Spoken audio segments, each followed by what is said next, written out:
भोजन दे दीजिए। कोई ऐसा व्यक्ति है वस्त्र का अपने आप हो, आवश्यकतामंद हो, वस्त्र दे दीजिए, दवा दे दीजिए, शिक्षा दे दीजिए, लेकिन व्यवस्था में अपने आप में कभी भी दया नहीं होनी चाहिए। जब जब भी, चाहे वह राष्ट्र हो, चाहे वह समाज हो, चाहे वह संस्था हो, चाहे वह परिवार हो, चाहे वह राजा हो, जब जब भी व्यवस्था में कहीं दया आती है तो व्यवस्था अस्त व्यस्त हो जाती है। उस व्यवस्था को समाप्त होने में, बर्बाद होने में कोई रोक नहीं सकता है। फिर कभी भी मानव मात्र को चाहिए कि अपनी जो भी व्यवस्था हो, व्यवहार में दया कीजिए, लेकिन व्यवस्था में दया मत कीजिए। बताया गया है व्यवस्था मर्सी नाम का चीजें नहीं होता है। व्यवस्था माने व्यवस्था होती है, सिस्टम माने सिस्टम होता है। अगर ऐसा नहीं किया जाएगा तो सभी के सभी लोग अव्यवस्थित मार्ग के अधिकारी बन जाएंगे। केवल मेरा वाक्य नहीं है, आपने रामचरितमानस पढ़ा होगा। जिन भगवान श्री राम के बारे में बताया गया है, इतने कोमल, इतने दयालु, इतनी अपने आप में। अब समझिए कि वो जटायु जैसे कहाँ भी जाकर के उसको श्रद्धांजलि जिस भगवान ने किया, और सबरी जैसे अपने आप में उस असहाय के यहाँ जाकर भगवान ने उसको भक्ति का वरदान दिया। इतना ही नहीं, जो अकोल भील पुरुष और माँ के दिनों में कहीं अपनी स्नान ध्यान दिनचर्या में भी थोड़ी राष्ट्र समाज और संस्था उज्जवल भविष्य को प्राप्त करता है। भगवान के अनेक उदाहरण है, अनेक उदाहरण अपने आप दिए गए हैं। इसमें समझाना नहीं अपने आप में। चाहे लक्ष्मण जी का प्रसंग हो, हमेशा किताब वाल्मीकि रामायण के उत्तरकांड में पढ़ते होंगे, अनंत भी अपने आप पढ़ते होंगे, रामचरितमानस में पढ़ते होंगे अपने आप में। इस समय भगवान श्री राम और जमराज का वार्तालाप हो रहा था। जमराज ने भगवान श्री राम से वार्तालाप करते समय शब्द रखा था, महाराज हमारे आपके वार्तालाप के बीच में बिना बुलाए कोई नहीं आना चाहिए।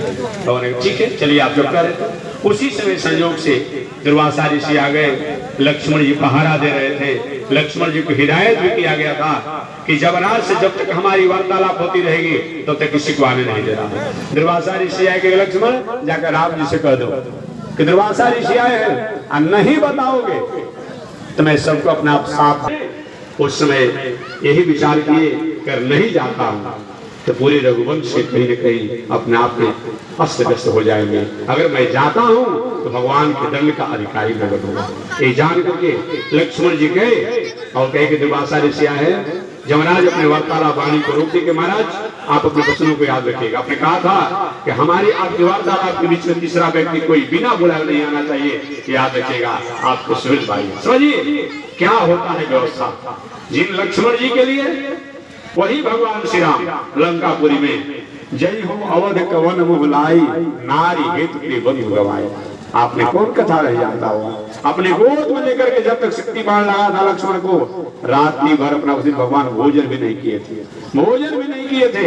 लेकिन आज एक ऐसी व्यवस्था है अपने आप में, एक ऐसी व्यवस्था है कि आज सब भगवान श्री राम लक्ष्मण तुम अपराधी हो, तो मेरे सामने मुंह दिखाने जो नहीं हो, मेरे सामने नेत्र ओझल हो जाओ, कहे तक नहीं डूब कर मर जाओ।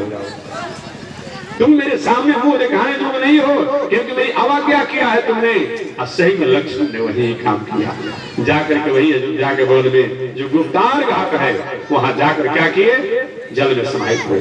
ये होता है व्यवस्था, ये होता है व्यवस्था। यही कारण है कि आज किसी का राज चलता हो लेकिन सब चाहता है कि राम राज होना चाहिए। क्यों राम राज होना चाहिए? राम राज में व्यवस्था और मर्यादा और संस्कृति से कभी भी समझौता नहीं हुआ। याद रखिए अपने आप में। दूसरा उदाहरण के रूप में जगत जननी सीता के बारे में समझ लीजिए अपने आप में, जो कि अपने आप में आह्लादनीय शक्ति है, लेकिन सीता द्वारा थोड़ी सी चूक हुआ। जब लंकापुरी से लौट करके आई, भगवान ने पूछा सहजता में, सीधे तुम्हारी कोई आज्ञा इच्छा है क्या? उनको सीधी सीधी बात कहना चाहता था। वाल्मीकि रामायण में लिखा हुआ है, मानस में नहीं है, लेकिन वाल्मीकि रामायण, अध्यात्म रामायण, काकभूषुंडी रामायण, लुमस रामायण, युग वशिष्ठ रामायण इस समय लिखा हुआ है। सीता द्वारा न जाने क्या कैसा स्थिति आया कि उनके द्वारा कहा गया कि हम चाहते हूँ कुछ दिनों तक ऋषियों संतों के आश्रम पर रहने के लिए। 14 वर्षों तक रहा गया संतों ऋषियों के आश्रम पर। अपने अत्रि ऋषि से लेकर कहा वो संतुष्टि नहीं मिली।